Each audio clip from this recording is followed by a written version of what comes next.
All right, what's going on, fellas? Welcome back to episode something or other of our road to a 600 bench press. Really did not want to make a video today because I can say, hand on my heart, I've been working hard. I've probably thrown up 3-4 meals in the last week. I'm pushing hard to get the body weight up, pushing hard in training. If you guys watched the last episode, 5 plates moved the best it's ever moved. So it's not as though my hard work is not being rewarded, right? Because early on in our training careers, usually the guys that excel and stick with the gym and the guys that don't excel, I don't even think most people get it to the point where they're really even observing their genetics. I think really the first kind of separation comes with people that just really push themselves. Some people it's because they're angsty, some people it's a sporting background, some people just get it. But every time I see a group of teenagers in the gym, lo and behold, the one that reliably trains the hardest is the strongest of them. So that's kind of the first separation. And that can take you pretty far, right? And then kind of the next step in getting stronger is, okay, well, now you're going to be competing against other motivated individuals that are training hard. We're not just comparing ourselves to people that don't care when we care. We're comparing ourselves to other people that really give a shit. And then it's going to be a matter of then kind of being smart with how you apply that raw effort becomes more and more important. Obviously, genetics start to kind of determine the rates of progression we see, the peaks we see athletes reach over a 10-year career. But because that's out of our control, I usually just tell my athletes hey, let's just not really worry about that. We can acknowledge that it's real, but let's put our energy and our thought into the things that we can control, which is our effort and how smartly we apply that effort. And the nice part is I've always really liked pushing myself physically in training. So that was there. And I've been doing this for long enough that I know I can structure my diet, my sleep, my training. I know how to arrange these variables so that when I apply my effort and I'm dying, I'm throwing up, and I'm not sleeping great because I'm pushing really hard, I know it's going to reward me. But that being said, I still have my doubts when I'm weak because I'm fatigued. I'm like, oh, is this even working? Do I need to adjust the plan? And that Monday was a big reassurance for me. You're on the right path. The plan that you wrote out for this training cycle is effective. Keep your foot on the gas. Keep pushing. I feel like not so great, but I can really say I've been working hard. I've been force feeding meal after meal after meal. I've been sleeping, I've been eating, I've been stretching, I've been fucking doing all my coaching, which is just always hard to keep up with when I'm pretty mentally spent. But I feel like I've been keeping up with that pretty well. I've been training hard, and it's working. So we're going to keep going. Today's secondary bench on the Yukon bar, my pecs are really sore. So we're going to feel it out. As long as I don't feel there's any risk, I'm just going to train, right? Because I've mentioned many times on the channel, training in a fatigued state was something that I found was not very effective. From a bodybuilding perspective, I didn't really see much reason to train a muscle until it's recovered. And I grew better when I wasn't repeatedly training muscles before they had recovered. I felt like no science behind this at all, but I felt strongly as though I had observed in my own training that I grew a lot more when I waited until I was fully recovered to train again, to allow myself, because you'll hear people throw around all adaptation happens within 48 hours, and I don't actually know if that's true. Because it's when I've really set up my training to wait until I'm recovered, I've grown a lot more. Could that just be because I'm expending less calories because we're training less frequency and that we're in a greater relative caloric surplus? Maybe. But that's kind of the philosophy I've come to is when an athlete comes to me and they really need to grow a lot, usually we will follow that policy of wait until recovered, go again. But from a strength training perspective and a sports perspective, training under fatigue does a lot for me. It forces, because I'm not super strong. I'm not just throwing the weight around.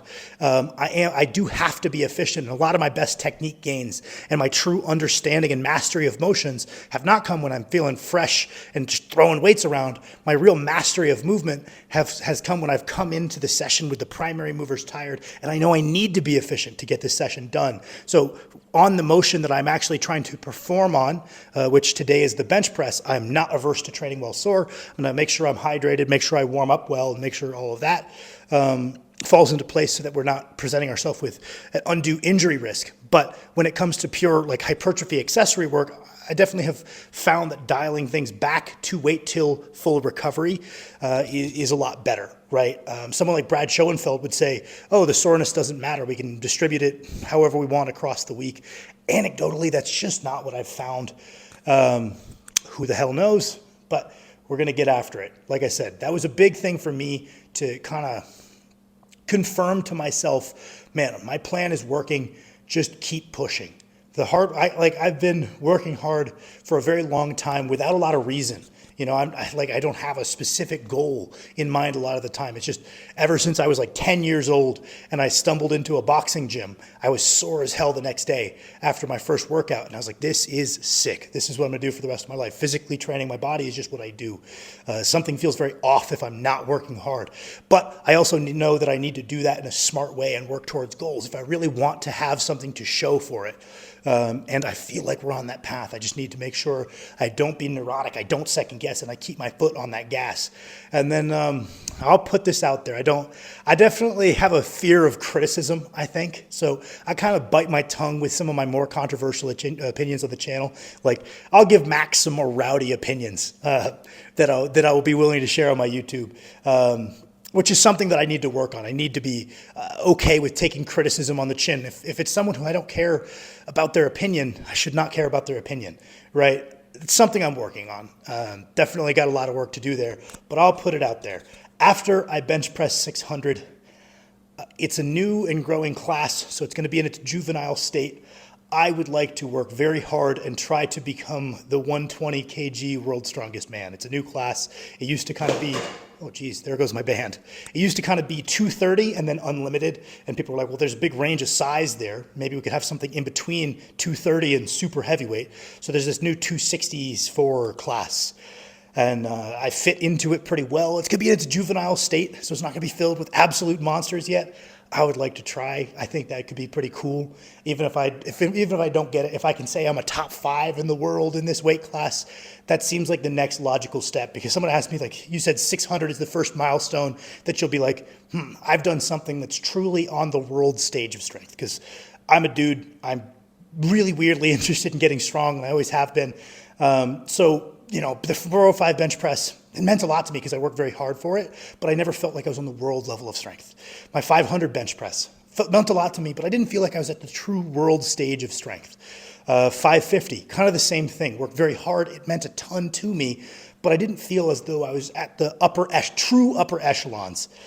600, I think, at my body weight will be the first thing that I've done where I'm like, I am up there. I am a high-level strength athlete. And then the next thing I would like to do is to start turning my focus towards full show competitive results at 120 keys. Eventually, I would like to move up to the heavyweights, but at the time being, I think I've got so much low-hanging fruit to improve upon in terms of event skill that it makes sense to work on that. That's kind of where I'm at. Let's crush this workout. All right, fucking bing bong, boys. We are back for a voiceover. Session ended up going pretty good. Peep the thumbnail. I didn't think in a million years that it would look semi-decent if I did a mantis pose, but I sucked my big old gut in and got it good enough for a thumbnail. So pat on the back to me. In terms of the actual session, the actual training, warming up, I was really surprised. My pecs and my triceps are very, very sore when I flex them, but I'm in such good condition on the bench-specific movement pattern that everything felt effortless, even with the sore muscles. It was really cool because I've never specialized into a single motion as much as I am now. And I hate that term because it's super trendy here on YouTube to say specializing.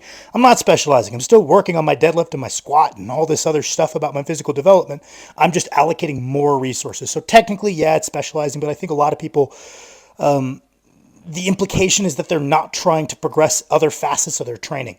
I've never specialized into something this much, so just to see how good of a condition I can get into on the bench press has been really cool. Hopefully, I can take a lot of the things I learned from this and learn to apply these to different events for future shows and different lifts that I want to work on in the future. Lift before this one was 437 pounds for a single, felt really good.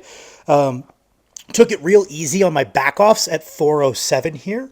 Took it really, really easy. I think I did 4 and 5, I think.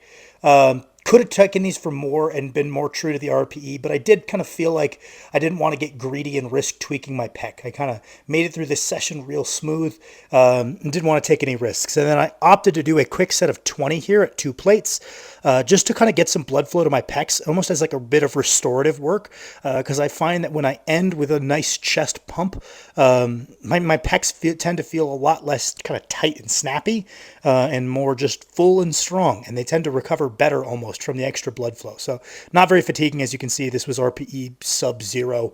Felt super easy, but glad I did it, honestly, just to get in a little bit of movement. And then we had a shoulder and bicep quick hypertrophy workout. Nothing heavy duty.